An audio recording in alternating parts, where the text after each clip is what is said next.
يا من صليت بكل الأنبياء، يا من في قلبك رحمة للناس، يا من ألفت قلوبا بالإسلام، يا حبيبي يا شافعي يا رسول الله، بأمي وأبي فديتك سيدي، صلاة وسلام عليك يا نبي. حبيبي يا محمد، أتيت بالسلام والهدى محمد.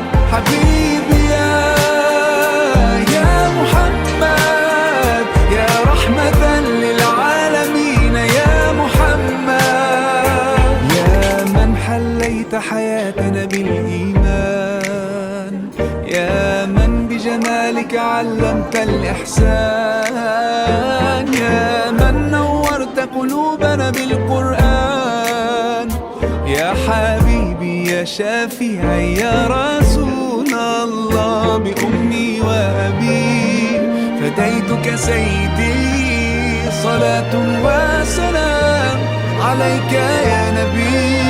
حبيبي يا محمد، أتيت بالسلام والهدى محمد. حبيبي يا محمد، يا رحمة للعالمين يا محمد. صلى الله على خاتم الأنبياء محمد، محمد رحمة للعالمين، رحمة للعالمين. محمد، محمد رحمة للعالمين، رحمة للعالمين. محمد، محمد رحمة للعالمين، رحمة للعالمين.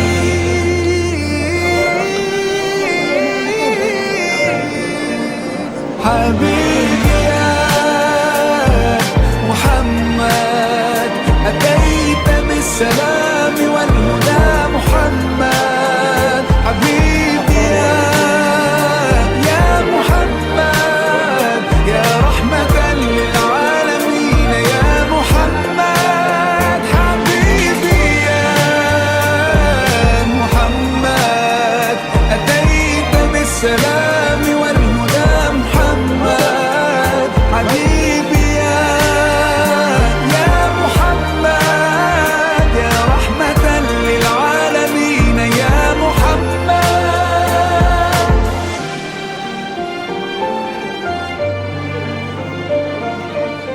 Қазір мынау ата-бабаларымыздың рухтарына бағыштап Құран оқылады ауызашардың алдында.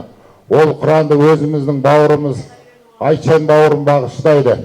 إياك نعبد وإياك نستعين اهدنا الصراط المستقيم صراط الذين أنعمت عليهم غير المغضوب عليهم ولا الضالين.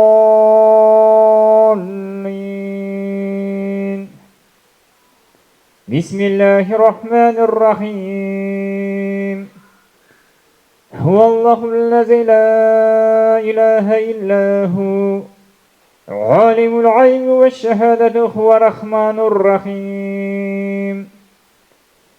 هو الله الذي لا إله إلا هو الملك القدوس السلام المؤمن المهيمن العزيز الجبار المتكبر سبحان الله عما يشركون.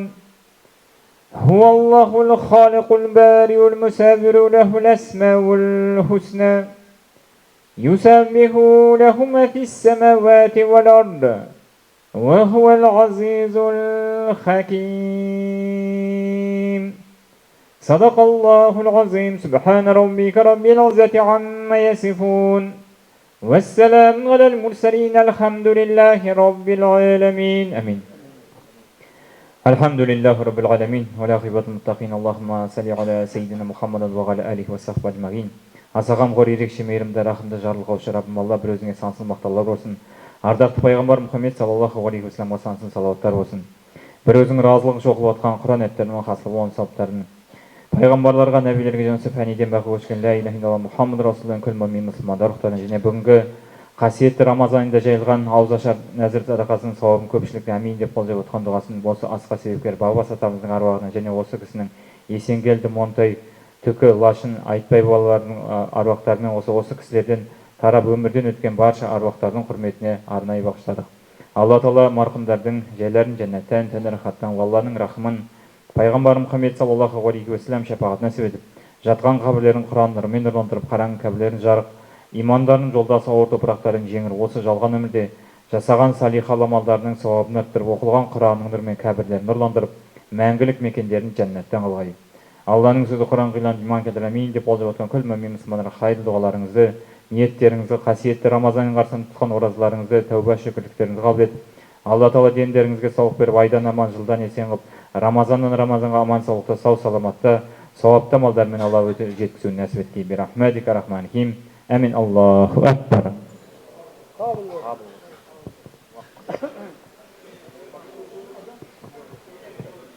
Құрметті қалайық, сәл сабыр сақтаңыздар. Қазір ортамыздағы Айтжан бауыр азан шақырады, содан кейін ауыз ашылады. Ауыз беріп келге.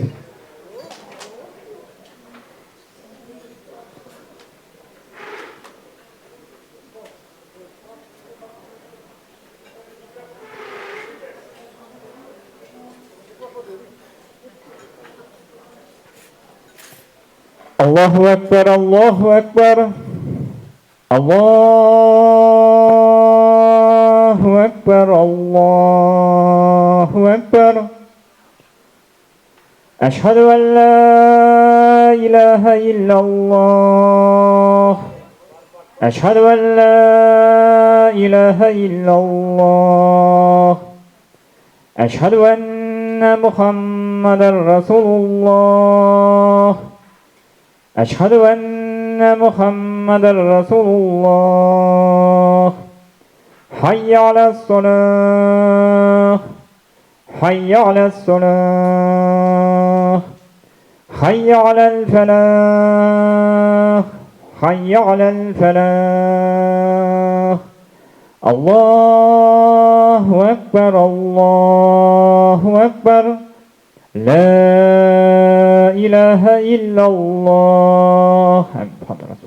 اللهم رب هذه الدعوات التامة والصلاة القيمة آت محمدا الفضيلة درجة غاية الرفيقات وابغاث مقام محمود وترزقنا شفاعته يوم القيامة إنك لا تخلف الميعاد. Мейірімді рахымды жарлық құлшырап Алла осы қасиетті Рамазанда бір өзіңе иман еттік, бір өзіңе тәуекел еттік, бір өзің берген ризық есімімен ауыз ашатын біздің Алла Тағала осы Рамазанда тұтқан оразаларымызды қабыл етіп, кемшіліктер болса Алла Тағала кешіріп, Алла Тағала осы Рамазан айында біліп те білмей істеген күнәларымызды, алдыңғы және өткен күнәларымызды кешіріп, келер күнге ниеттік Алла Тағала осы Рамазан айында тұтқан оразаларымызды қабыл етті. Әмин. Аллаху акбар.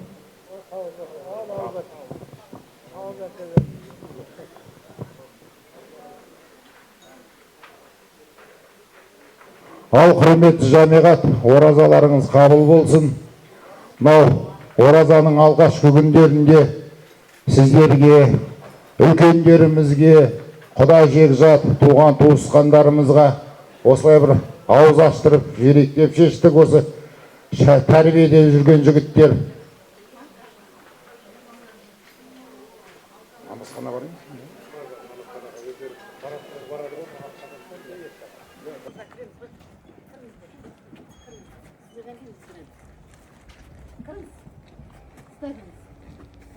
تنزل الملائكة والروح فيها بإذن ربهم من كل أمر سلام هي حتى مطلع الفجر. الله أكبر. Қазір үлкендеріміз намазға кеткендер келсін, табағыңыз бәрі тартылады. Сәл сабырлы болыңыздар. Мынау біздің мақсатымыз былтыр жастардың басын қосып, қалалық болып кеткеннен кейін көп шаруада біріміз жұмыста жүреміз, біріміз далада жүреміз, біреуміз қалада жүретіндей болғаннан кейін осы жастардың басын қосқан тұғынбыз. Ондағы себебіміз осы Ұлытау өңірі, екі қаланың соңымыздан ерген інілеріміз, балаларымыздың бәрі мынау ата дәстүрімізді ұмытпай, ата салты сақтап, қай шаруада болса да бірге жүру тұғын ойымыз. Ендігі түпкі мақсатымыз бір, мынау үлкендердің құда жекжат алыстағы ағалардың басын қосып, осындай оразаның алғашқы күндеріне ауыз аштырып беріп жүрейік дедік. Оразаларыңыз қабыл болсын. Мақсатымыз осы. Баяғы әкеден бала бір мысыл кем келеді дейді ғой, бірақ сонда да болса ата жолын қуып, осы өлімде де тойда да бірге жүріп, бірге тұру ойымыз. Сол. Ал астарыңыз дәмді болсын, алып отырыңыздар, әңгіме айтылады.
Адамдардың табағын турап беріңдер, жігіттер. Табақты қойып. Бір табақтан тураңдар. Бұның бәрі тәрбиелік жұмыстар ғой. Сәл салсақ та бұл енді дебютный не ғой, әдейі турап берсін деп жатырмыз. Жас балаларымыз ғой өзіміз. Балаларымыз, інілеріміз сәл кешірімшілікпен қарап отырарсыздар енді.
Ассалаумағалейкум, құрметті туған туыс бауырлар, бабас атамыздың ұрпақтары, осы Ұлытау облысының төңірегінде тұрып жатқан. Жаңа Серік бауырымыз шет жағасын айтып кетті. Өздеріңізге белгілі, былтырғы жылдан бері бауырларымыз үндеу салып, аға біз басымызды қосайық, жас соңғы буындар бір-бірін танымайды, араласпайды. көшеде кездессе кикілжің, басқа да ыңғайсыз келеңсіз жағдайлар бола береді дегеннен кейін, былтыр біз өздеріңіз естіген шығарсыздар, осы Ұлытау облысының аумағында туып өскен Бабас атамыздың 4 баласы Есенгелді, Монтай, Айтбай, Түке ұрпақтарының бәрін басын қосып, Сәтбаев қаласында 23 шілде күні бас қосу, танысу кешін өткізген болатынбыз. Сол кештен кейін өзіміз ұйымдастыру алқасы бір шешімге келіп, ендігі мақсат алдағы біз осы былтырғы жиынымыз, осы бүгінгі жиынымыз барлығының бір ғана мақсаты бар. Ол осы Бабас атамыздың ұрпағын жік-жікке бөлмей, ата-атаға, әулетке бөлмей, бір шалдың ұрпағы екенімізді білдіру бар мақсатымыз. Одан кейін жаңа Секең айтқандай, жастар өздерінің қайдан шыққан, кімнің баласы, кімнің ұрпағы екенін біліп жүрсін, келеңсіз жағдайлар болмасын арамызда деген сондай мақсатта ғана жасап отқанбыз. Сол былтыр күзді күні осы шешімге келдік. Ендігі мақсат үлкендердің басын бір қосып жіберсек деген ниетіміз, сол бүгінгі іс-шарамыз Алланың қалауымен болып жатқан сияқты. Келгендеріңізге көп-көп рахмет. Ұстаған оразаларыңыз қабыл болсын. Оразадан оразаға жете беруімізге Алла нәсіп етсін.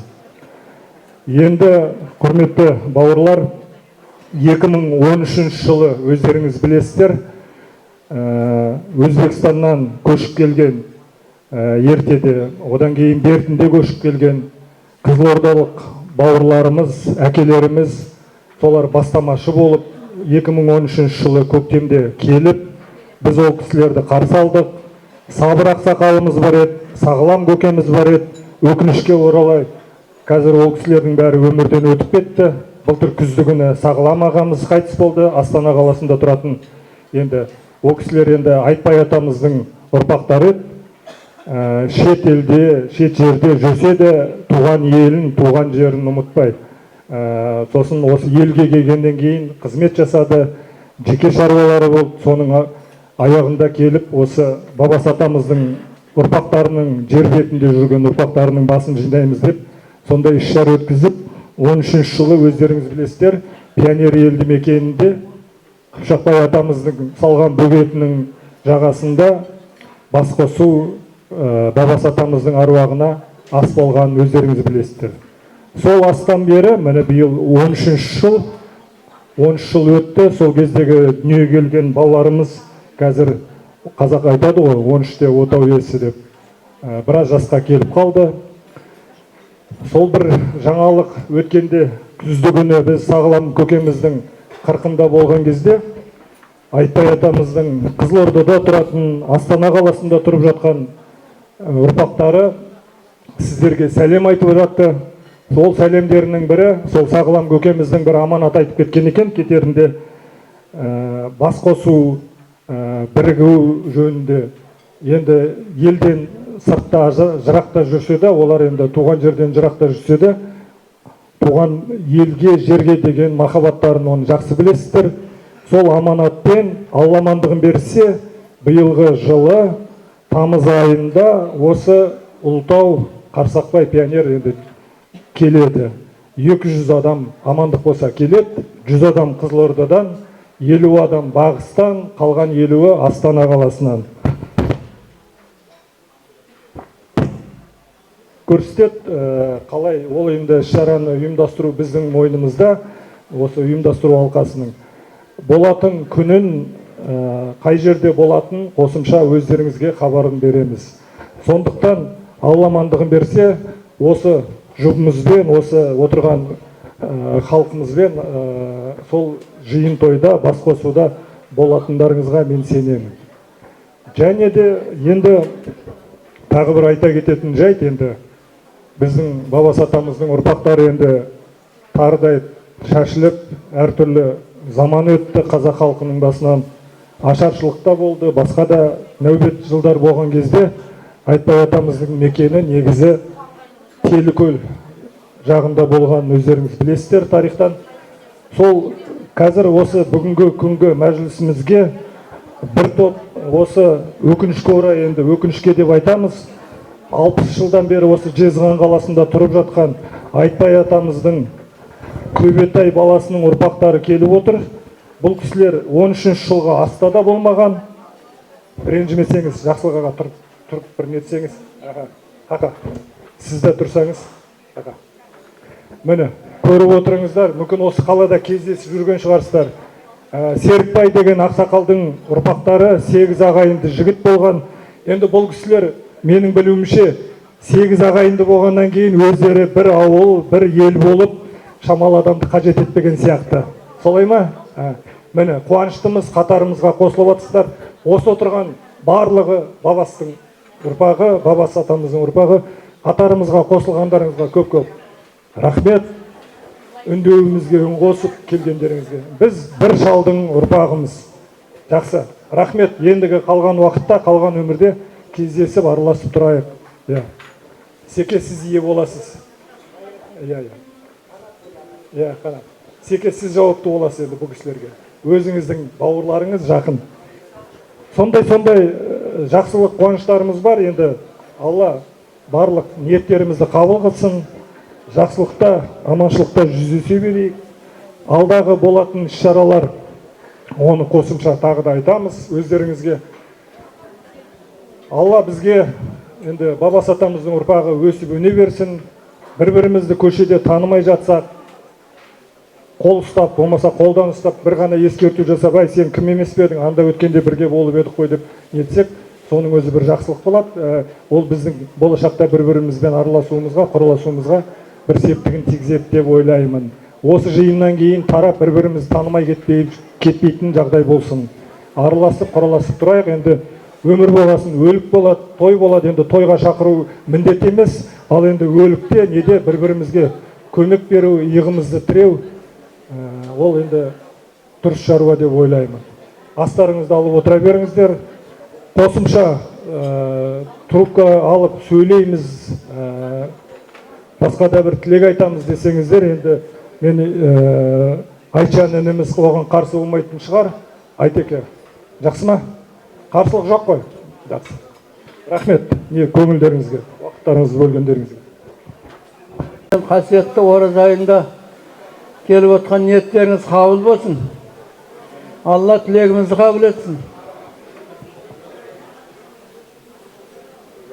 Мынау бүгінгі күні әңгімені қысқартсаңыздар кішкене. Бүгінгі күні бас қосып, мына ұрпақтар, өзі қазір үлкен адамдар санаулақ қалды. Манасбай ағам тірі кезінде айтатын еді, қатарымыздың бәрі жоқ. Сен жақсың ғой, сенің алдында ағаң бар деп маған. Сонда өзін айтып жатыр. Енді мен қалдым сол Манасбай ағадан кейін. Менің алдында ешкім жоқ. Мынау Алла сауапқа жазсын, жастар. Өмір сендердікі, бір-біріңді танып біліп, әруақтарды еске алып, өлі ырза болмай, тірі байымайды деген бұрынғыдан келатқан алып сөз бар. Айналайындар. Бүгінгі мынау бас қосып, осы ұйымдастырып жатқандарыңа мен осы сондай қуаныштымыз. Осы біздің қолымыздан келетін, сіздерге беретін батамыз, өсіп өніп, көбейіп, көркейе беріңдер. Алла ұйымдарыңнан айырмасын. Ұйымнан сайтан қашады дейді. Бірлік бар жерде тірлік бар дейді. Бір-біріңді біліп танып, бір бабас деген үлкен айдық шалдың ұрпағымыз, қара бұлтты қақ қара бабастың. Сол ұрпақтар аман болсын. Алла дүниеде мынау бүткіл адамзат баласына жаманшылық болмасын деп тілейміз. Еліміз тыныш болсын, халқымыз тоқ болып, уайымыз жоқ болсын. Өсіп өніп, көбейіп, көркейе беріңдер, тағы да айтатыным. Мынау дін жолына түсіп, мұсылманшылықта ұстағандарыңа, оған да қуаныштымыз. Негізі біз өзі қазақ халқы мұсылманбыз дейміз, бірақ көпшілігіміз біріміздің денсаулығымыз болмайды, біріміздің шаруашылықтың реті келмейді дейміз, жұмыста боламыз. Ораза, мен мысалы өзім ораза ұстай алмадым. Асқадан ауырады, дәрі ішеміз. Сіздердің жаңа намаз оқығанда да бірталай жастар барып жатыр.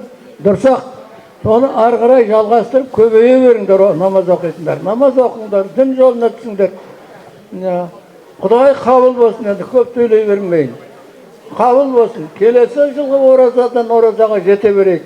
Жастарымыздың істеген кәсіптеріне береке берсін, қарттарымызға Алла күш қуат берсін. Аман болыңдар. Ассалаумағалейкум ағайын. Қымбат қой, туған жердің ағашы да, тау тасы, өзен көл сағасы да. Бауырларымды көріп қуанып тұрым, сәлем бердім бабасы бабамның әулетіне, баласына. Осы жерде жастар, отырған ақсақалдар алқасының атынан осыны ұйымдастырған азаматтарға мың алғыс. Ауызды өзің үшін бекітесің, намазды өзің үшін оқытасың. Ал егер ауыз бекіткен адамға дәм берсең, ауыз аштыру, осы сауаптың үлкені деген екен. Сондықтан жаңа ұйымдастырып жүрген жігіттерге, барлығы бауырларымыз рахмет, Алладан сауап болсын, бірлігіміз ажырамасын. Осы кейін кезде осы жастардың ұйымдастырғанына көңіліміз толып қуанып жүрміз. Әулетіміздің, ұрпағымыздың бала шағалары өсіп өркендей берсін. Аман болыңыздар, жақсылықта, осындай қуанышта бабасы бабамның әулеті бас қосуға тағы да нәсіп етсін.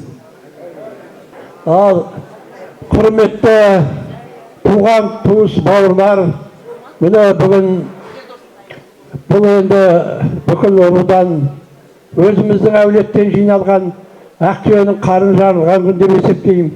Барлығымыз бір-бірімізбен танысып, білісіп жатырмыз. Оның алдында да кездесіп, қазір енді бір-бірімізді көшеде көргенде, 3-4 рет кездескенде бір-біріміз танитын болып жатырмыз. Міне бұл жақсылық деп ойлаймын. Енді қалған осы балаларымыз бір-бірімен танысып, соңға жол үйретіп кетсек, міне арманымыз жоқ. Енді мынау қасиетті Рамазан айында жиналып жатырмыз. Мынау оразамыз қабыл болсын. Осы оразада тілеген тілектер қабыл болып, ұрпағымыз өсіп өне берсін. Ал құрметті жабағат, енді бастарыңыз қосылып отырғаннан кейін, ірі бастылар болғаннан кейін, бір-бір лебіздеріңді білдіріп жүрсін деп жатқаным ғой. Мынау апаларымның ортасында, үлкен аналарымыздың ортасында бар ма ізгілік тілектерін айтатын? Ассалаумағалейкум, құрметті бауырларым. Осы ауылдан Бабастың қызымын мен. Құдабаев Құрманғали деген болған. Босша, солың қызымын. Осы кеге, мынау бауырларыма осы былтыр ұйымдастырған, бірақ қыздарды шегеріп тастаған. Қыздар қосылмайды деп. Сосын қосылмай қалдық. Енді биыл бесікке іліпті. Бауырларыма мыңда бір рахмет. Туыстарым, бауырларым көбейе беріңдер, қанаттарың жайыла берсін. Ешқашан қабақтарыңа кірбің тумай, бауырларымыз бір-бірімізбен бауырлас боп, сенікі менікі демей, киімнің ішкі бауындай боп таралып, өсіп, өніп, көбейіп, көркейе беріңдер. Құрметті бауырлар, жаңа мен бір толқып тұрып бірінен ұмытып кетіппін. Барлықтарыңыз білесіздер, Уәйіс Байжанұлын.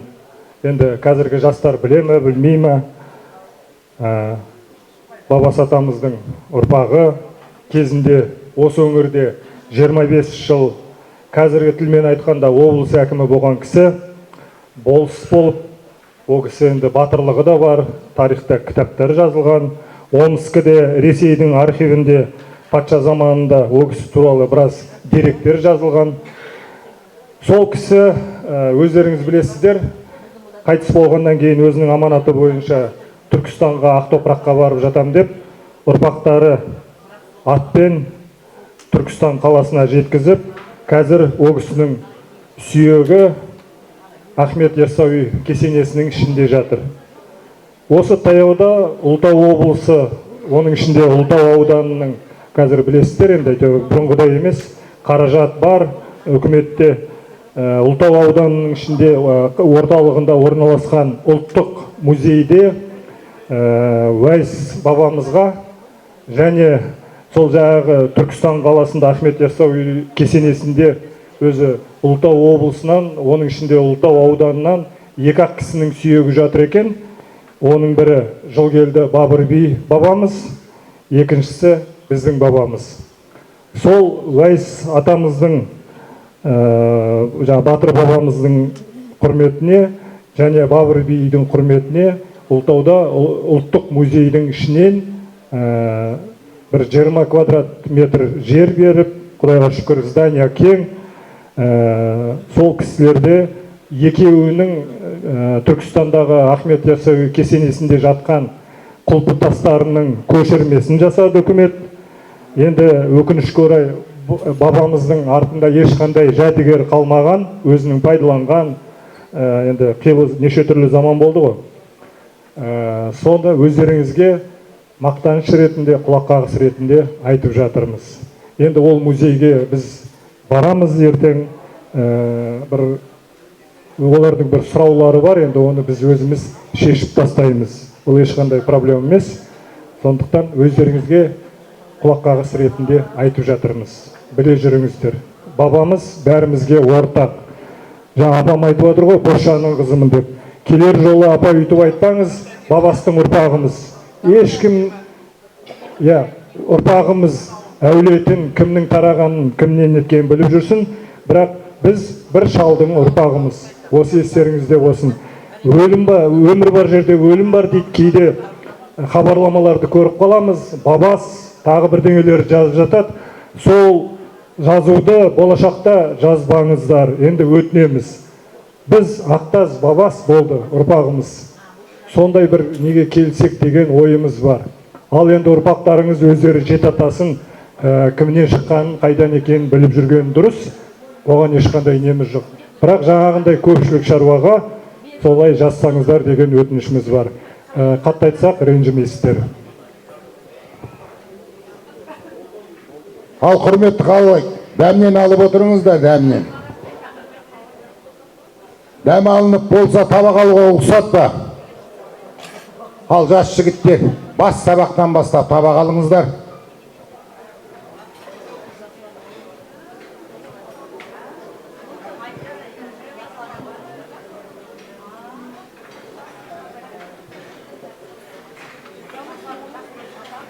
Иллахи амин.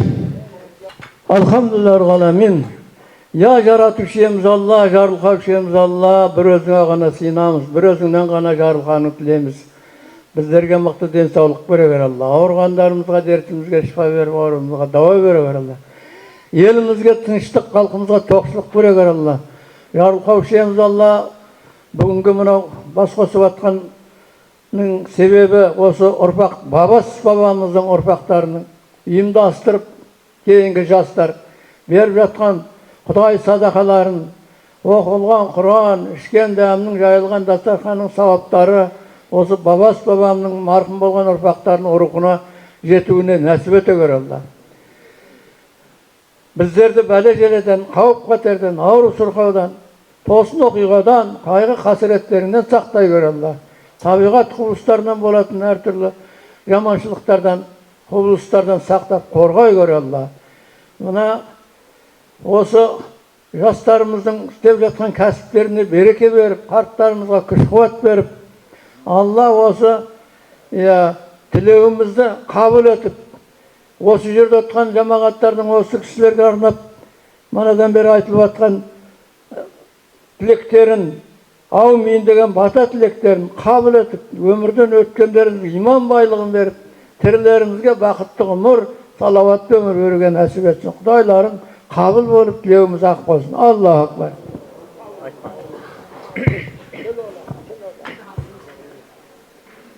أعوذ بالله من الشيطان الرجيم بسم الله الرحمن الرحيم ياسين والقرآن الحكيم إنك لمن المرسلين على صراط مستقيم تنزيل العزيز الحكيم لتنذر قوما ما أنذر آباؤهم فهم غافلون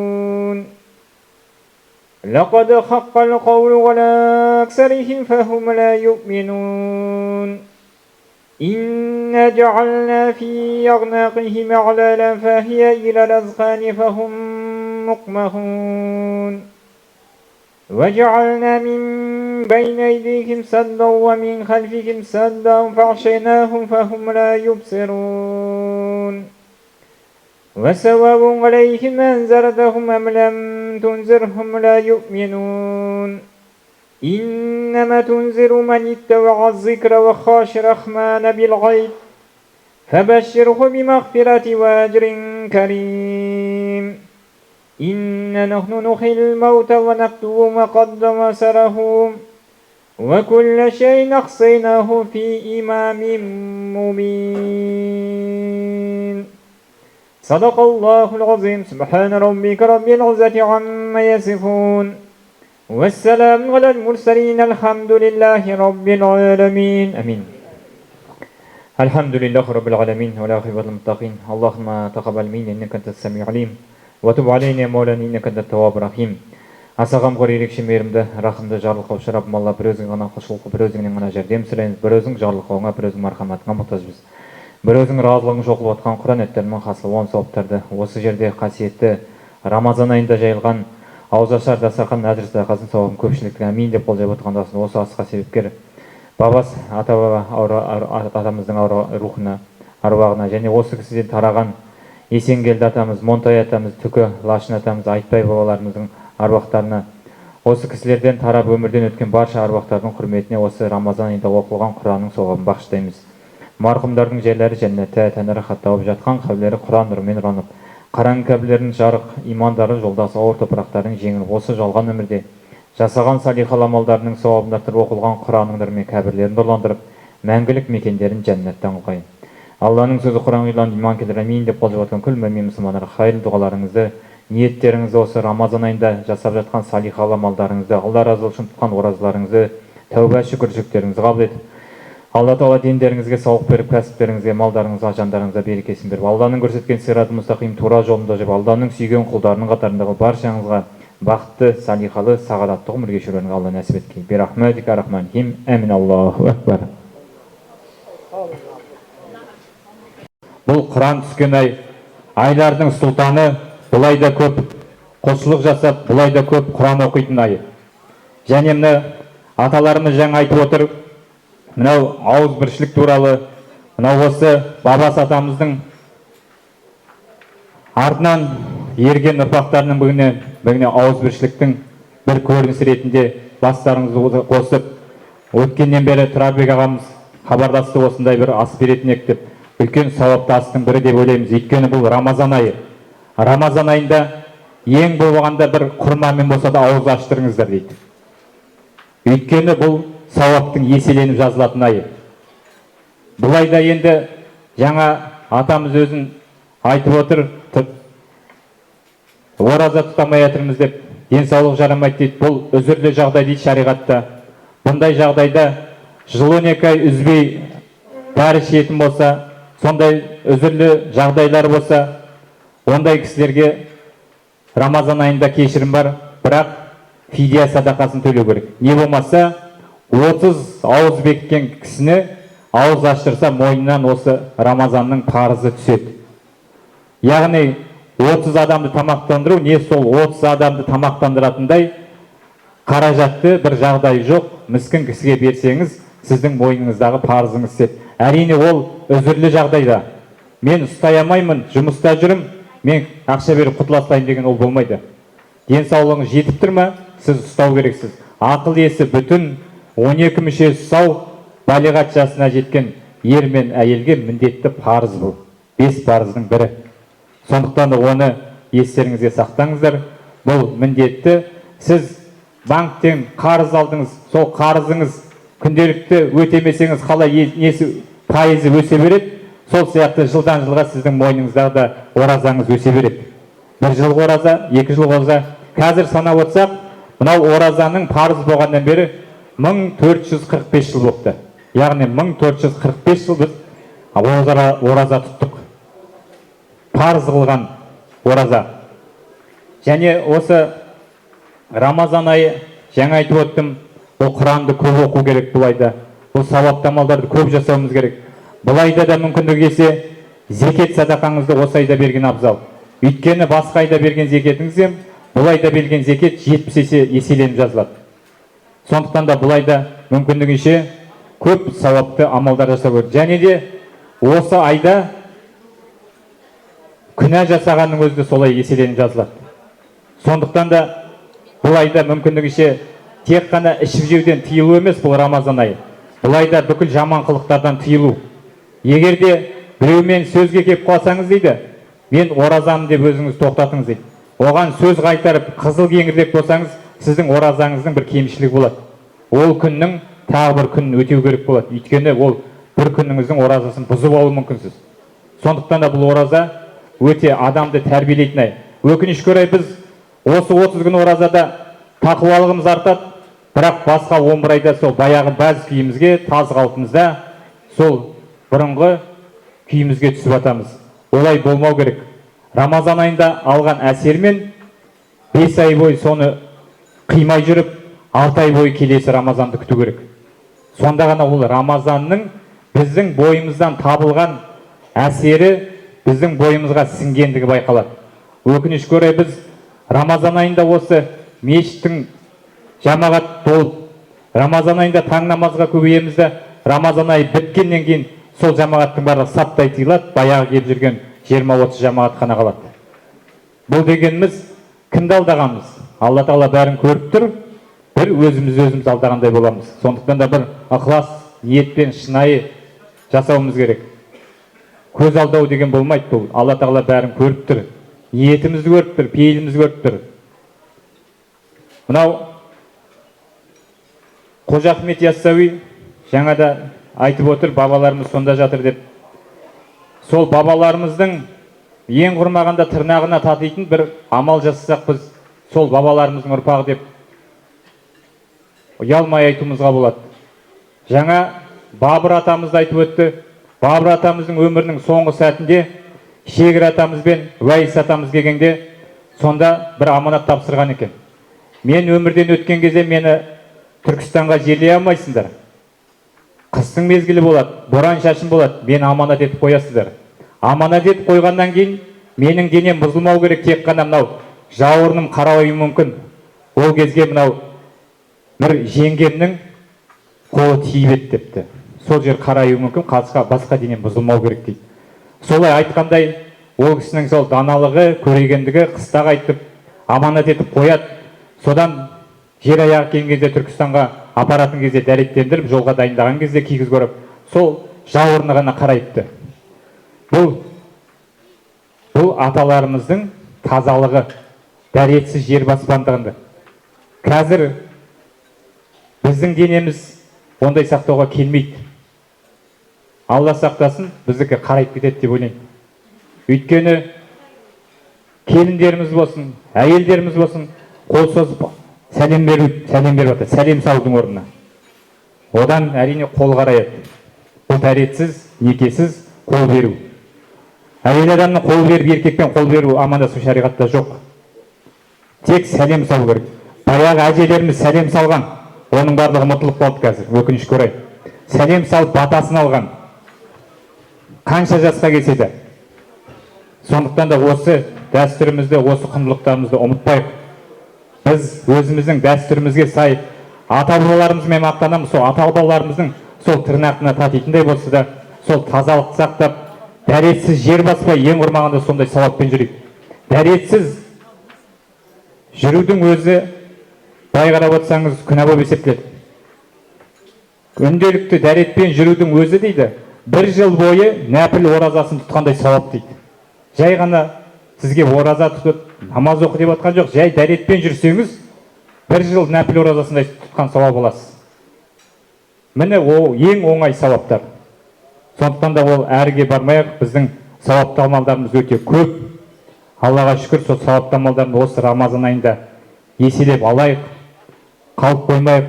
Мынау Жаңа Тұрарбек ағамыз айтып атты ауызбіршілік туралы. Әрине, біз Ақтаздың 6 баласы деген баяғы атамыздың сөздері бар құлағымызда әлі. Бір қаза болғанда сол Ақтаздың 6 баласы қазаға қатысады тұғын. Анау атадан, анау атадан, анау атадан деп. Ал енді соның барлығы ұмытылып қалды. Соның барлығы біздің ауызбіршіліктің жоқтығы. Қазақта сөз бар, 5 саусақ бірікпей, ине ілікпейді дейді. Біз біріксек қана күш боламыз. Бірікпесек біз шашырақ боламыз.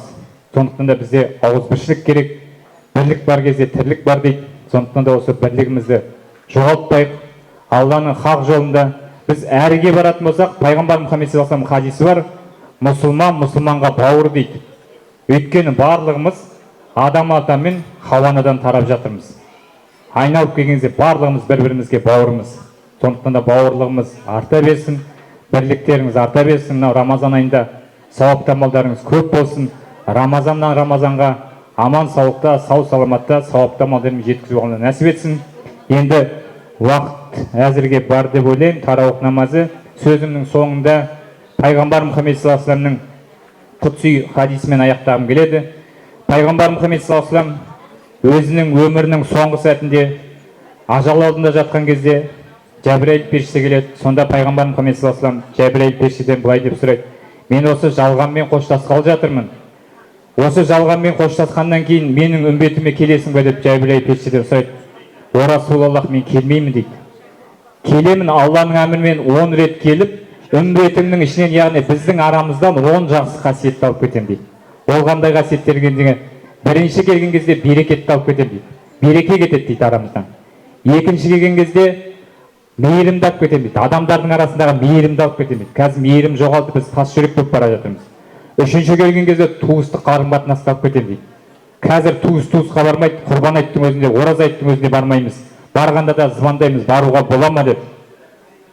Бұрынғы түстеніп жататын, әңгіме айтып, қисса айтып, үлгілеу әңгіме айтып жататын, ол бір ертегі заман сияқты болып қалды. Туыстық қарым қатынас келеді. Содан төртіншісі байлардан жомарттық кетеді дейді. Жомарттық дегеніміз ол байдың байлығы, байды бай деп қалай айтамыз? Бай өзінің қолындағы байлығымен жетім жесірге бөлісіп отырған адам бай. Ал өзінің қара басын ойлайтын адам бай емес ол. Ол қара басының құлы, дүниенің құлы. Өзінің бір қымбат көлік мініп, қымбат үйде тұрған байлығымен мақтанатын ол бай емес. Ол өзінің қара басының құлы. Байлардан жомарттық кетеді деген сол. Кедейлерден қанағат кетеді дейді. Кедейлерден қанағат деген мынау алдымыздағы шайымыз, нанымыз, соған шүкір ету керек. Шүкір етсең Алла Тағала одан сайын берем дейді. Кедейден қанағат кетеді деген сол. Алтыншысы әйелдерден ұят кетеді дейді. Оны және де айтамын, әйелдерден ұят кетті деген. Біз қазір гүл егіп жатырмыз, қыз асырап жатырмыз. Тамыры жоқ қыздарды асырап жатырмыз. Тамыры жоқ. Ұрпақ көбейте алмайды. Өйткені ашық-шашық жүреді. 40 қызға 40 үйден тыйым дейді. Оның барлығы жоқ. Қызға 40 үйден есік ашық. Қалай жүреді, қалай тұрады, солай болып кетті. Ал енді бір ер адам бұзылса, бір отбасы бұзылады дейді, бір қыз бала бұзылса, бүкіл қоғам бұзылады дейді. Сондықтан да қоғамымызды түзету үшін біз қыздарымызды түзетуіміз керек. Қыздарымызды дұрыс жолға салуымыз керек. Қыздарымызды иманды, ибалы қылуымыз керек. Әулет жерін жауып жүретін қылуымыз керек. Қыздарымыз көшеде жүреді, шашын жалбыратқан қандай? Жесір әйел ғана шашын жалбырататын біздің қазақ дәстүрімізде. Сондай біз қоғамға кетіп бара жатырмыз. Әйелдердің ұят кетеді деген осы. Алтыншысы билік басындағыдан әділдік кетеді дейді, оны да білесіздер. Жетіншісі ғалым иелерінен тақуалық кетеді дейді. Сегізінші келген кезде Құран кетеді, тоғызыншы келген кезде иман кетеді деген, және біреуін ұмытып отырмын, жаңа қалдырып кеттім. Жалпы сол тоғызыншысына Құран, оныншысына иман келеді. Сол Құран мен иманның арасында тұрмыз деп ойлаймыз. Өйткені Құранның өзіне құрмет жоқ. Құран оқылған кезде соткамыз шырылдап жатады, біреуміз сөйлеп жатамыз. Бұрынғы кезде қалай болған? Кегіз үйдің ар жағынан кіріп келген кезде анау табалдырықтан естіген адам сол кезде тізесін бүгіп Құранды тыңдайды тұғын. Ал өкінішке орай қазір Құранның өзін, мешіттердің өзінде Құран тыңдалмайды. Құран оқылып жатқан кезде аттап адамның үстінен кетіп бара жатады. Сол Құранға деген құрметсіздік. Ал пайғамбар Мұхаммед саллаллаху алейхи вассалам хадисі бар. Егер де Алланың рахымынан үмітіңіз болса дейді, Құранды тыңдаңыз дейді, азанды тыңдаңыз, тізе бүгіп соған құрмет етіңіз дейді. Сондықтан да осы қасиеттерімізді Алла тағала жоғалтпасын, жоғалған қасиеттерімізді қалпына келтірейік. Біз осы дүниенің сарыны ғой, дүние бұзылды, заман өзгерді, заман өзгерген жоқ. Сол заман, күн сол жақтан шығады, сол жақтан батады. Адам өзгерді, адамның пейілі өзгерді. Қазақта сөз бар дейді, мысалы, аяғы болғанша аяғы лай есіктен төрге дейін бұлғайды, пейілі жаман бесіктен көрге дейін бұлғайды дейді. Сондықтан да пейіліміз дұрыстайық. Пейіліміз дұрыс болса, мынау ауа райы да дұрыс болады, отбасыңыз да дұрыс болады, мынау қоғам да дұрыс болады. Алла тағала ниеттеріңізге рахмет. Артық айт деп бұйырмаңыздар. Бұл шариғаттың сөзі, менің сөзім емес. Алла баршамызды осы тура жолдан айырмасын. Қасиетті Рамазанында Алла тағала тек қана сауапты амалдар болсын. Әрбір түні, әрбір күні қадір түніндей болсын. Әрбір сағаты, әрбір минуты Құранмен, құлшылықпен, зікірмен өтуге Алла нәсіп етсін. Еліміз аман, жұртымыз тыныш болсын. Мынау Рамазанда мынандай бір жағдайлар көп болады. Рамазанда таңертең сәресін ішіп алады, тойып тұрып, кешке дейін ұйықтайды. Ауызашар болды ма дейді. Рамазанда ұйықтаған адам сауабын түсінде көреді дейді. Сондықтан да ол сауап алатын ай, ұйықтап жататын ай емес бұл. Сол ұйықтап жатпаңыздар Рамазанды босқа өткізбеңіздер. Сауапты амалдарымыз Алла көп болсын. Мынау бабас атамыздың ұрпағынан тараған бауырларымыз, інілеріміз, ағаларымыз, аталарымыз аман болсын. Қарындастарымыз, аталарымыз ақсақталды.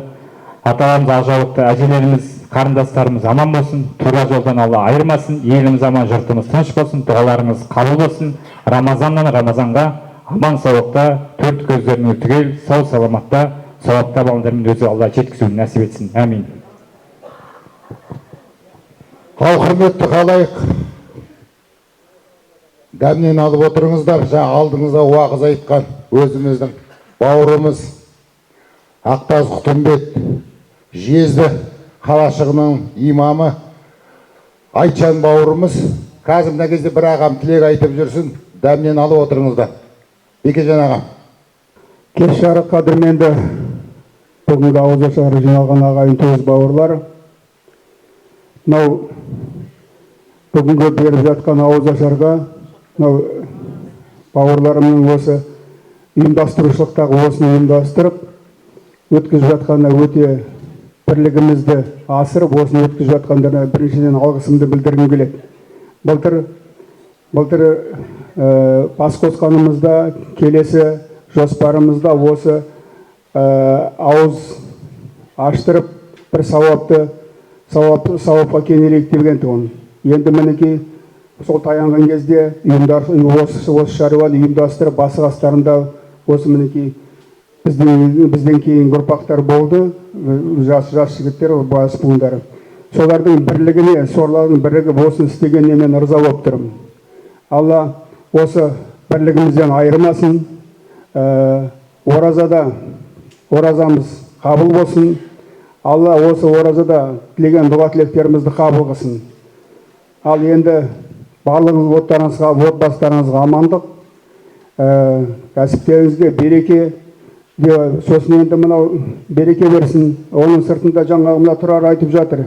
Келесі жоспарда анау басқа қаладағы ағайын туыс бауырлары бар, солар келіп осы жақтан бас қоссақ па деп, осы ұлтау өңірін көрсек па деп, сондай бір ниет қылып отыр деп, сондай былтыр айтқан.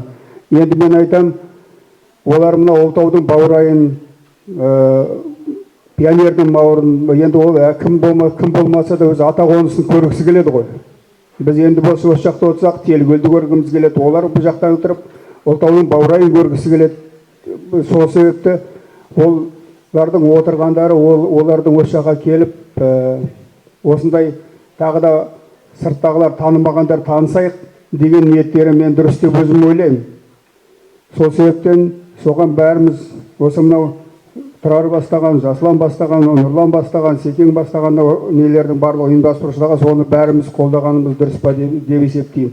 Сол себепті енді бір-бірімізбен осылай біте қайнасып, ағайынмен араласпасаң жақын болмайсың. Сол себептен осылай басқа қаладағы ағайындарды да ортамызға алып осылай қосылғанымыз меніңше өрісіміздің кеңейген деймін. Ал енді мынау ұйымдастырып жатқан осы бүгінгі шарамыз Алла қабыл алсын. Ораза айында тілеген дұға тілеріміз Алла қабыл алсын. Рахмет назарларыңызға. Ал ауыздарыңызда не болсын, құлақтарыңыз сөзде болсын. Ағамның сөзін жалғастырып жүрейік. Жаңа Айтжан бауырым айтты ғой, Ақтаз Шүртей бабамыз айтып кеткен екен, Ақтаздың қыз алмайтын бес атасы бар деп. Мына кезде келіндеріміз молынан отыр, жастарымыз, інілеріміз келіп отыр. Тағы бір өткенде де қайталаймын, тағы қайталап айтайын. Құтан Құтымбет дейді, Құтанның ішіне енді Шалабай Шортан кіреді. Құтымбет атамыз, сосын Мамай бабас, осы 6 атадан қыз алыспаймыз деп Шүртей атамыз айтқан екен. Сол сөз естеріңізде болсын. Ал айдан аман, жылдан есен болайық. Ораза айында жолыққанша ағайын, ұлықсат болса үлкеніміз Секен қариядан бата сұрайық. Иллахи амин.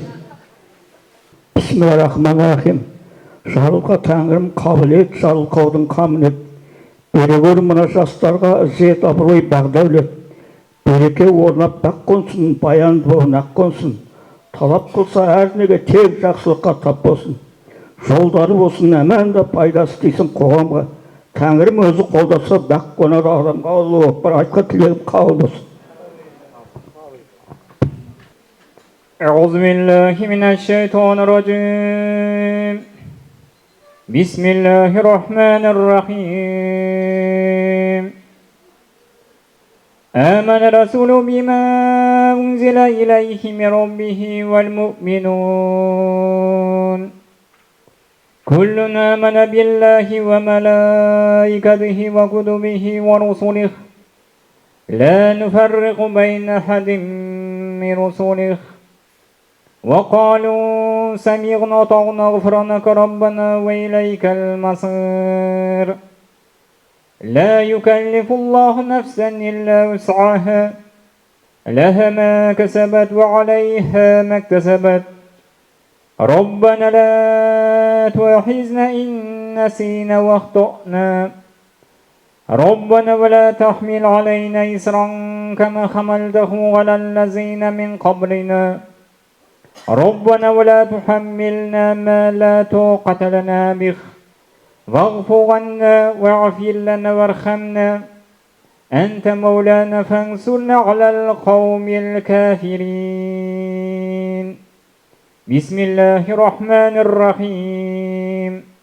قل هو الله أحد الله صمد لم يلد ولم يولد ولم يكن له كفوا أحد بسم الله الرحمن الرحيم قل هو الله أحد الله صمد لم يلد ولم يولد ولم يكن له كفوا أحد بسم الله الرحمن الرحيم قل هو الله أحد الله صمد لم يلد ولم يولد ولم يكن له كفوا أحد الله أكبر أستغفر الله إن الله غفور رحيم سبحان ربك رب العزة عما يصفون والسلام على المرسلين الحمد لله رب العالمين آمين آمين الحمد لله رب العالمين والعاقبة للمتقين اللهم صل على سيدنا محمد وعلى آله وصحبه أجمعين асақам қор ерекше бірінде жарылқаушы Раббым Алла бір өзіңе сансыз мақтаулар болсын, ардақты пайғамбар Мұхаммед саллаллаху алейхи ва саллямға сансыз салауаттар болсын. Бір өзіңнің разылығын оқып жатқан Құран аяттерімен қасылып оның сауаптарын пайғамбарларға, нәбилерге және осы фәниден бақи өшкен ла иляха илlalloh Мұхаммад расулдан күлмеген мұсылмандар рухтарын және бүгінгі осы қасиетті Рамазанның қарсаңында бүгінгі беріліп жатқан ауызашар дастарханның әзір садақасын сауабын осы дастархан иелерінен үміт еткен Құранға дұғаға мұқтаж марқұмдар арнайы бабас атамыздың аруағына және осы кісінің Есенгелді, Монтай, Түкел, Лашын, Айтбай бабаларының аруақтарының рухына, осы кісілерден тарап өмірден өткен барша аруақтарының құрметіне осы Рамазан айында оқылған Құранның сауап ретінде бағыштадық. Марқұмдардың жәләрі жәннатта тәндары хаттап, Алланың рахымын, пайғамбар Мұхаммед саллаллаху алейхи ва саллям шапағатын нәсіп ет. Жатқан қабірлерін Құран нұрымен нұрландыр, қараңғы кәбілері жарық, имандары жолдасы ауыр топырақтарын, қияметтерін жәннат қып. Алла Тағала марқұмдардың мінгендер о дүниенің пырағы болсын, жаққандар о дүниенің шырағы болсын. Қасиетті Рамазан айында тілеген дұға тілектеріңізді, тұтқан оразаларыңызды, тәубә шүкірліктеріңізді қабыл етіп, Алла Тағала дендеріңізге сауап беріп, кәсіптеріңізге, малдарыңызға, жандарыңызға берекесін беріп, Алланың көрсеткен сираты мұстақим тура жолында жүріп, Алланың сүйген құлдарының қатарында қылып, баршаңызға екі дүниенің бақытын нәсіп еткен. Бирахматика рахманхим. Амин. Аллаху акбар. Аллахумма салли аля сейдина Мұхаммад ва аля сейдина Мұхаммад саллаллаху алейхи ва саллям. Пайғамбарымыздың шапағаты баршаңызға нәсіп етсін. Дұға тілектеріңіз қабыл, мұраттарыңыз асыл, имандарымыз кәміл болып, осы Рамазаннан Рамазанға аман саулықта, сауапты малдармен Алла жетуге нәсіп етсін. Амин. Аллаху акбар. Ал құрметті қалай келгендеріңе рахмет, Алла сауаптан жасын. Жас жігіттер үлкен кісілердің киімдерін алып беріп, көмектесіп жіберіңдер.